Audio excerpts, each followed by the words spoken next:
அப்ராட்ல போய் எம்பிபிஎஸ் படிக்கணும்னா உஸ்பெகிஸ்தான்ல இருக்க புகாரா மெடிக்கல் யூனிவர்சிட்டி இந்தியன் ஸ்டூடெண்ட்ஸ்க்கு ஒரு பெர்ஃபெக்ட் சாய்ஸா இருக்கும். புகாரா ஸ்டேட் மெடிக்கல் யூனிவர்சிட்டி உஸ்பெகிஸ்தான்ல இருக்க புகாரால லொக்கேட் ஆகிருக்கு. டெல்லியில இருந்து ஜஸ்ட் 3 ஹார்ஸ் தான் ஃபிளைட் டைமிங். இது ஒரு கவர்மெண்ட் யூனிவர்சிட்டி. 1919ல எஸ்டாப்ளிஷ் ஆகியிருக்கு. WHO, NMC, ஃபைமர், யுனெஸ்கோவோட இந்த மாதிரியான நிறைய வேர்ல்ட் பாடிஸோட ரெகக்னேஷன்ஸ் வாங்கியிருக்காங்க. வேர்ல்டு ரேங்கிங்ல 7211th பொசிஷன்ல இருக்காங்க. கண்ட்ரி ரேங்கிங்ல 8th பொசிஷன்ல இருக்காங்க.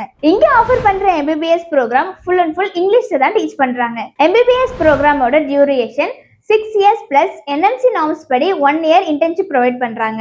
இங்க ஆஃபர் பண்ற எம்பிபிஎஸ் ப்ரோக்ராமோட eligibility 12th physics chemistry biology எடுத்துக்கணும், 60% மார்க் ஸ்கோர் பண்ணிருக்கணும், நீட் எக்ஸாம் குவாலிஃபை ஆகிருக்கணும்.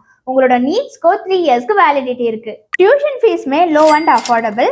இந்த காலேஜ்ல நீங்க ஜாயின் பண்ணணும்னா IELTS, TOEFL இந்த மாதிரியான இங்கிலீஷ் எக்ஸாம்ஸ்மே எழுத வேண்டிய தேவையில்லை. புகாரா யூனிவர்சிட்டியில வருஷத்துக்கு 2 இன்டேக். இப்போ செப்டம்பருக்கான அட்மிஷன்ஸ்மே போயிட்டு இருக்கு. Modern and well equipped facilities இருக்கக்கூடிய புகாரா ஸ்டேட் மெடிக்கல் யூனிவர்சிட்டியில நீங்க செப்டம்பர்லயோ இல்ல பிப்ரவரிலயோ நீங்க அட்மிஷன் எடுக்கணும்னு நினைச்சீங்க அப்படின்னா உடனே எங்களை கான்டாக்ட் பண்ணுங்க. 5 yearsக்கு மேல ரேஷியோ அப்ராட் ஸ்டடீஸ்ல இருந்து ஸ்டூடெண்ட்ஸை அப்ராட் அட்மிஷன்ஸ்க்கு அனுப்பிட்டு இருக்கோம். நீங்களுமே அப்ராட்ல எம்பிபிஎஸ் படிக்கணும்னு நினைச்சீங்க அப்படின்னா உடனே எங்களை கான்டாக்ட் பண்ணுங்க. தேங்க்யூ.